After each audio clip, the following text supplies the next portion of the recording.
Locked On Podcast Network and State Farm present Paving the Way, a new series highlighting important voices across Locked On's network.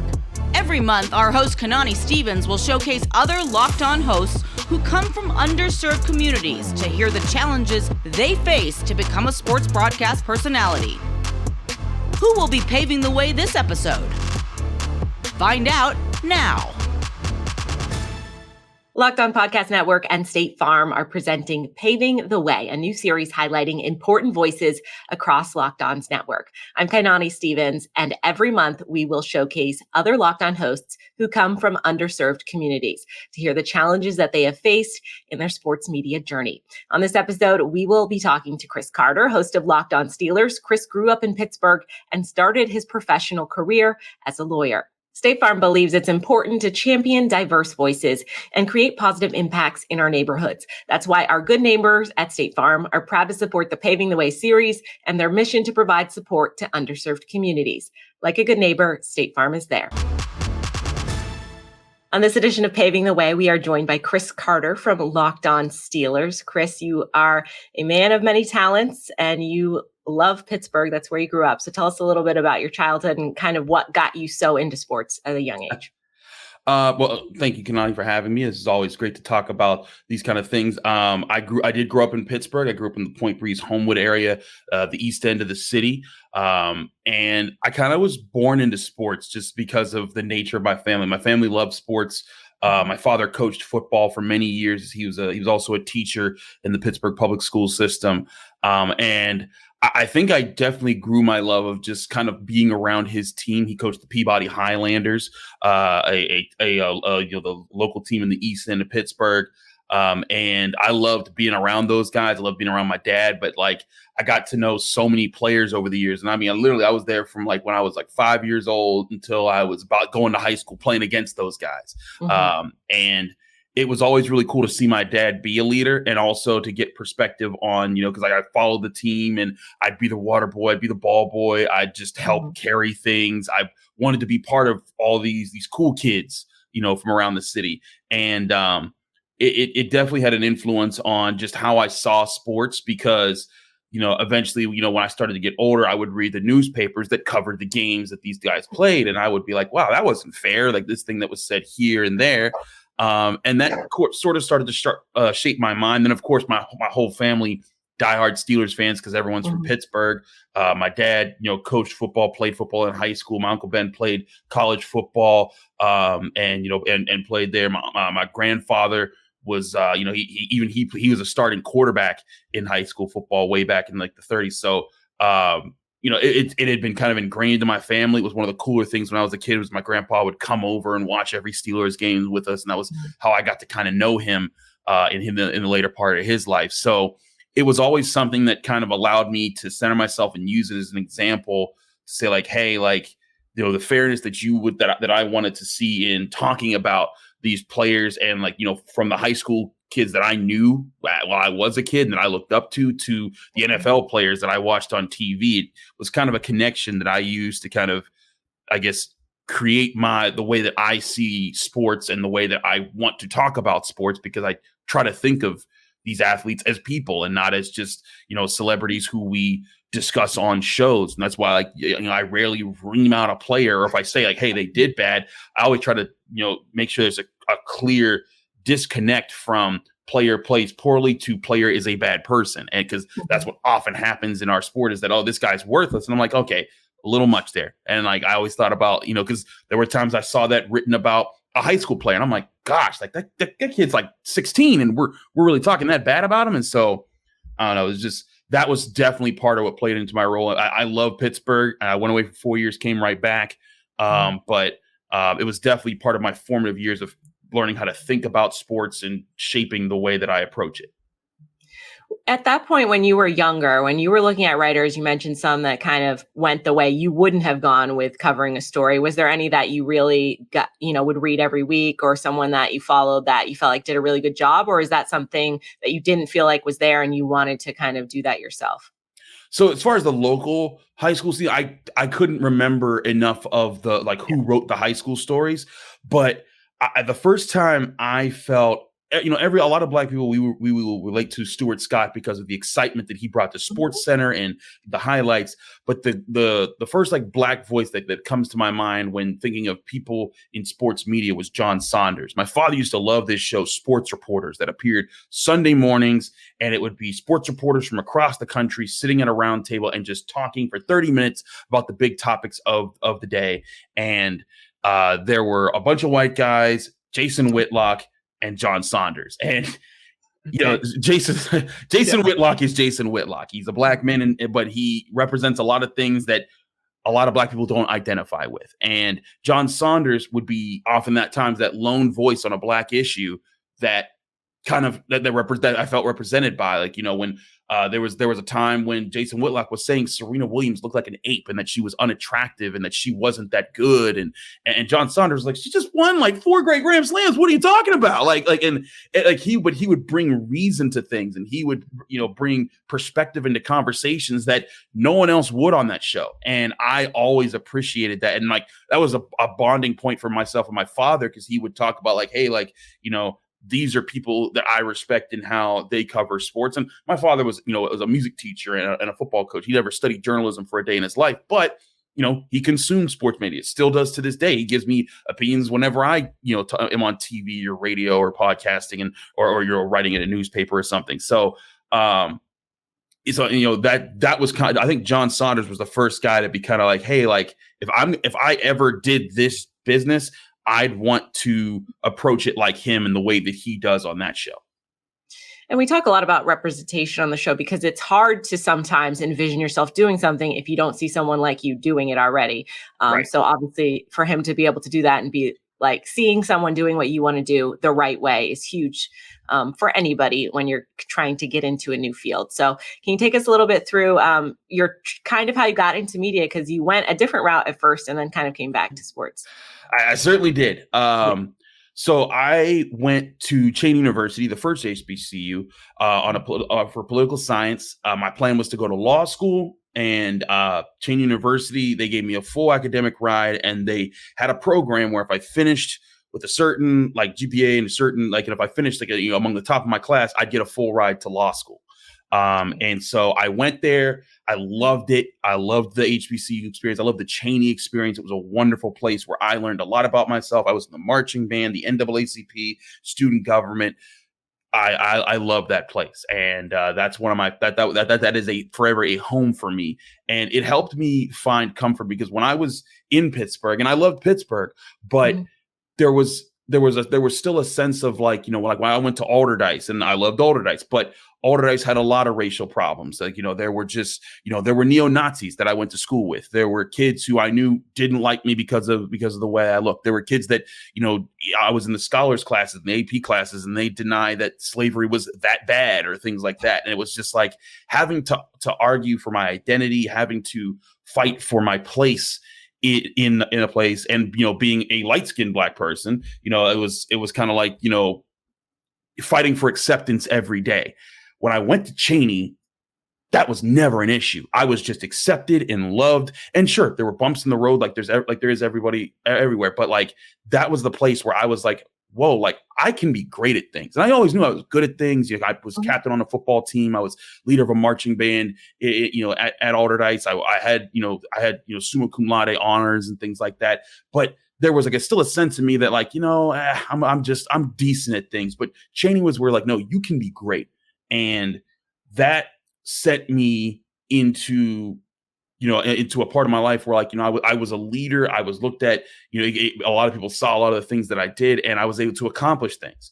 And so then when I went to, my number one goal was to get back into Pittsburgh by going to the University of Pittsburgh's, School of Law. I got accepted into it, and I did get the scholarship, but there was an issue because my senior year, I was student government president, and there was a new governor, Tom Corbett, and he slashed the scholarship programs that Cheyney University had. And in doing so, we were basically in alarm because like this included the scholarship I was about to get, the scholarship that I had. And these were the two pillars that attracted, the better students from across the country to Cheyney University. So we had to go into major activism mode.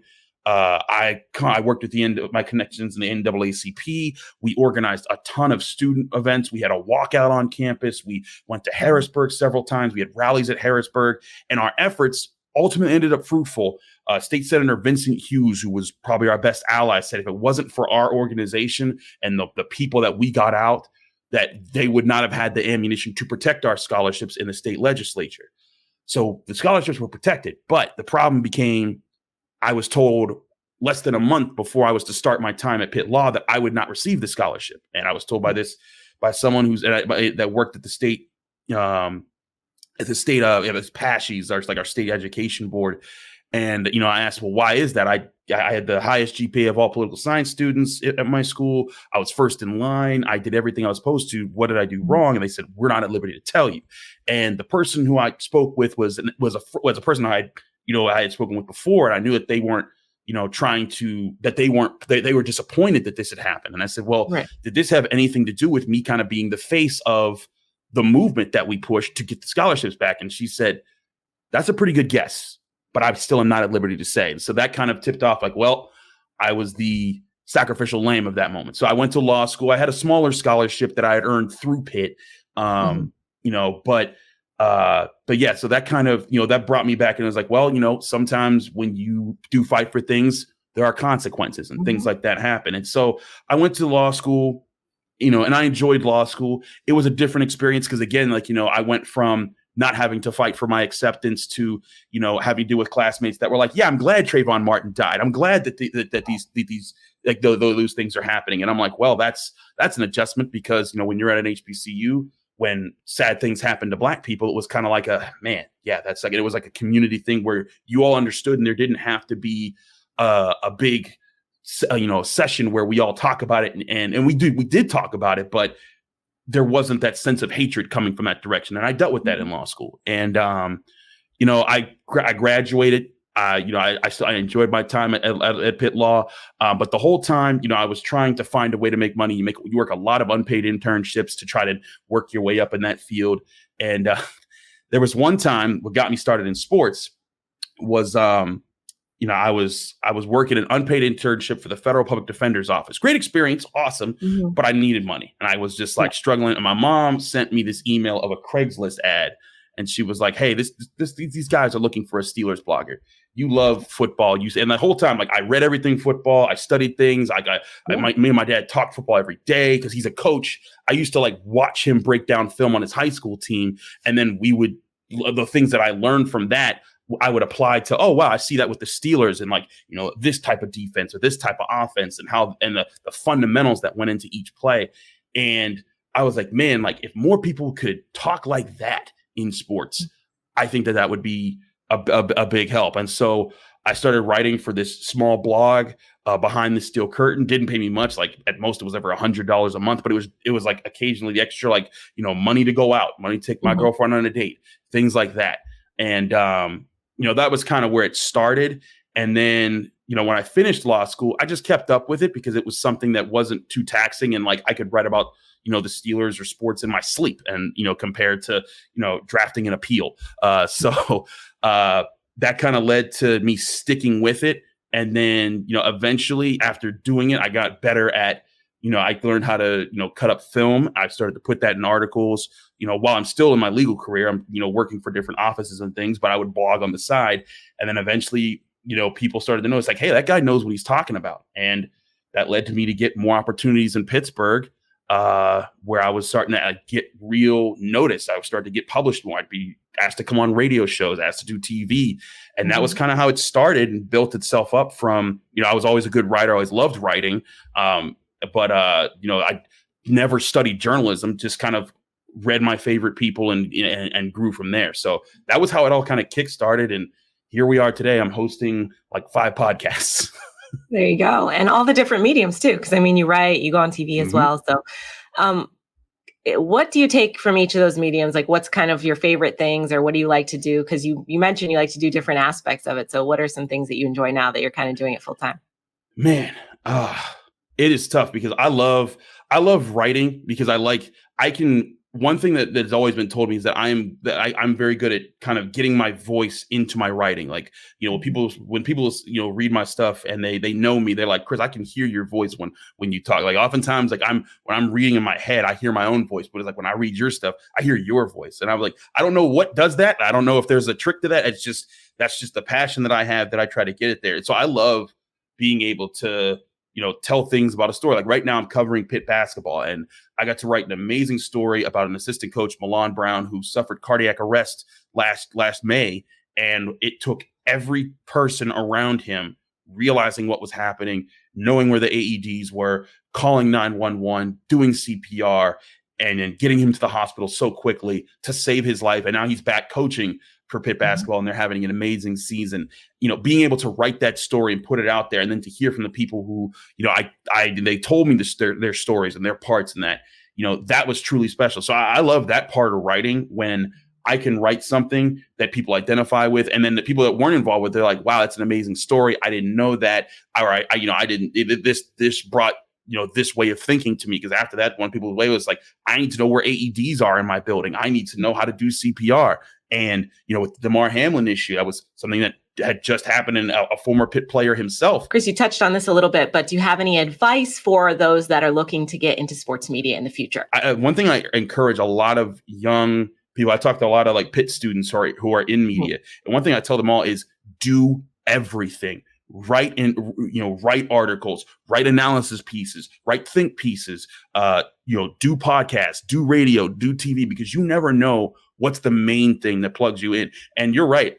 I wear a lot of hats. I write for the Pittsburgh Post-Gazette, which is, the top newspaper in Pittsburgh, covering Pitt athletics. I do the Locked On Steelers podcast. I am a regular guest on the Final Word TV show, which is much like Sports Reporters, just a Pittsburgh panel of sports reporters who just come together at Sunday nights and just talk the big topics of the week on that show. I do a high school highlights football show, for our local NBC station. I'm probably forgetting things that I do, but that's the thing, is I've put myself in a position where I'm able to use all of those talents and show like, hey, like I know what I'm talking about. I do my research and I bring passion to everything that I do. And I encourage a lot of people that if this is the direction that you're headed in, that's what you focus, that you try to make sure that you have as many tools in your toolbox as possible. As far as my favorite, it's tough to pick because I love writing. I think the biggest thing is being able to talk with people and bring out good ideas, good stories, and good ways to make people think. That the same way that I would frame sports to how I would tackle the world, like I said when I was younger. I try to do, have stories or have thought pieces that get that for people, that they can give that to people when they consume the content that I create, whether it's an article or a podcast or a TV show or a radio hit. That's what I try to do. So I'm not sure if there's a medium that I prefer. Like, I love being on TV. I guess if I was saying like, TV's fun because it's something that I connect to, and that I know that when I'm on TV, there are plenty of Black people around Pittsburgh that are like, hey, man, you represent us. And that means the world to me whenever I interact with someone and they say that. And I'm like, man, like to hear that from somebody, it pictures me being the John Saunders for someone else. Not that I'm on John Saunders' level right now, but it pictures, if I can inspire anybody to say, hey, I can do that, that is a big mission accomplished for me. And to take it a step further, you're from Pittsburgh. It's different, like to you, you know it, you in and out. And I think that's what makes you probably more trustworthy to a lot of people, is because you've been there, you've seen it, you've been through everything with them. And to cover that from that perspective always, I think, gives it more of a genuine quality and makes it a bit more authentic. Thank you. Yeah, that's definitely part of it. And because that's the other thing, is that when people see me, they're like, oh yeah, I know that guy. Like they see me, at the gas station, or they see me at this community event where I'm working at. Cause I'm on the board of directors for multiple local nonprofits that I occasionally, one thing I try to do every year is for the Community Empowerment Association and the Kingsley Association, two groups that I help with. I try to make sure that every year their kids get they can sign up whatever kids that they want, and they get to go to Steelers training camp, and they'll get like the VIP experience of being on the sidelines. They maybe get to interact with some players and get that opportunity just to be like, hey, like this is this environment. And these are some of these kids that are like, yeah, I never knew that this thing was out here. And I never thought I could be close to NFL players that I see on TV and stuff.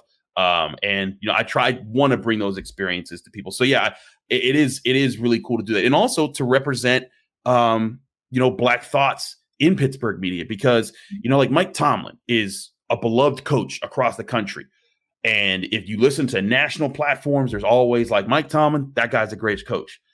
That ain't the situation in Pittsburgh. There's a lot of people who bash him day in, day out. He's terrible. He's bad. And it's like, well, has he ever had a losing season? Well, no, but he hasn't won more than one Super Bowl. And I'm like, well, how many coaches have?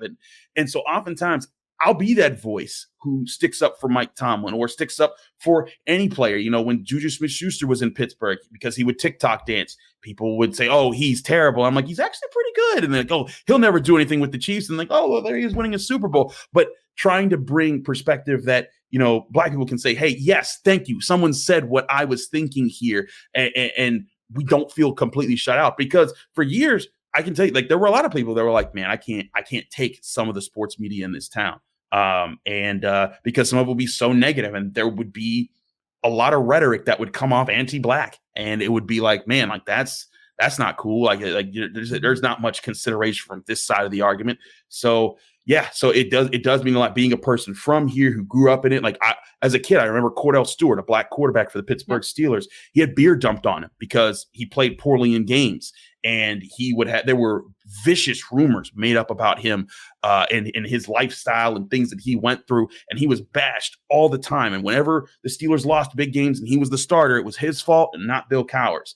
And then all of a sudden, growing up, I was like, man, I guess that the quarterback is the guy that everyone's going to bash if a team's losing. Then all of a sudden, when it was Ben Roethlisberger being the quarterback and Mike Tomlin being the head coach, it was the head coach's fault, even when the quarterback would throw 5 interceptions in a single game. And again, I grew up, Ben Roethlisberger became the high school quarterback. I became a quarterback when I was in high school at Alderdice, and I was like, man, that guy's great. And so like I always, as a kid, I was like, man, go ahead, Big Ben. But then I noticed how people talked about Ben when he made mistakes versus how they used to talk about Cordell. And Ben is a much better quarterback than Cordell was, but still, it was interesting to see where the blame shifted from when I was a kid, when it was Bill Cowher and Cordell Stewart, to when I was an adult, and it was Ben Roethlisberger and Mike Tomlin. And so that is one thing that I try to bring in my coverage is saying like, hey, bringing this perspective over here that there's been a lot of Black people in Pittsburgh who have said this and thought this, but they never had a platform. And now when I speak, they're like, thank you, somebody said it. Chris, we talked about representation, but obviously once you get there, I'm sure we've both been in positions like this where you feel like you're kind of the minority voice and you kind of have to stand up for maybe points of view that aren't being represented currently in sports media. That's a tough thing to do for a lot of people, especially if you haven't been put in that position before. So can you kind of talk to your experience about that and, what that's been like for you?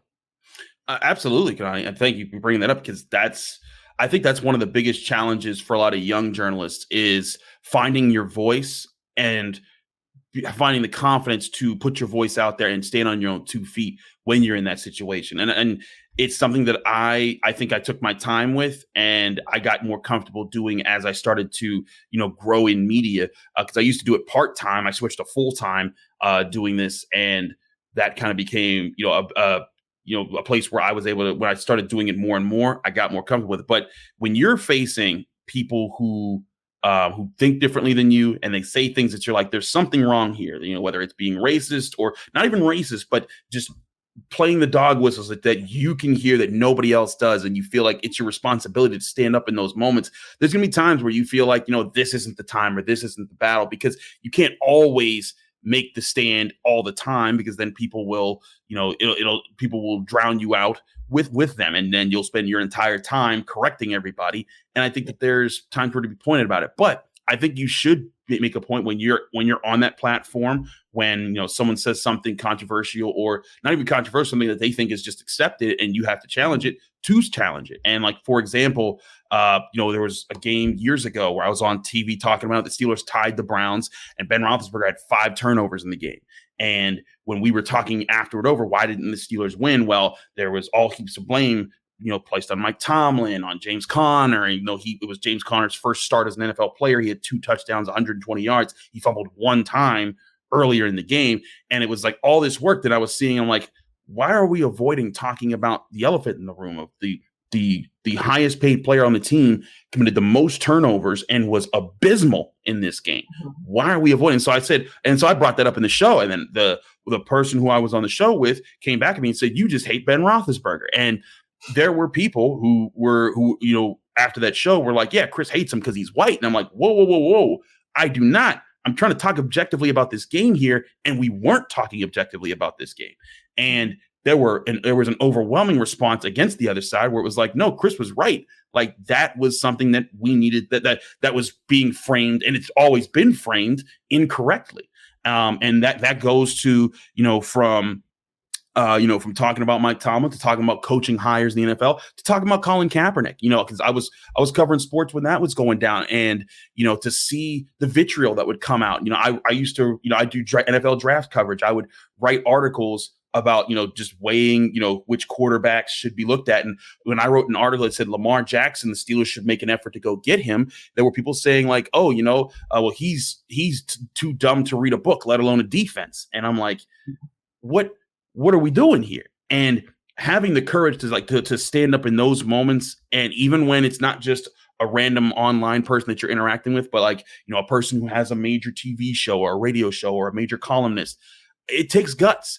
But when you do it, I guarantee you that you do it the right way. You stay based in fact, you don't have to reach all the way out and create other speculations. You don't have to do what they do and spin the truth. But if you stick with the truth and base your arguments from that, you will come off feeling stronger and looking stronger and being stronger in your career. And those voices, I'm telling you, frame these conversations. Kanani, I'm sure you've seen them.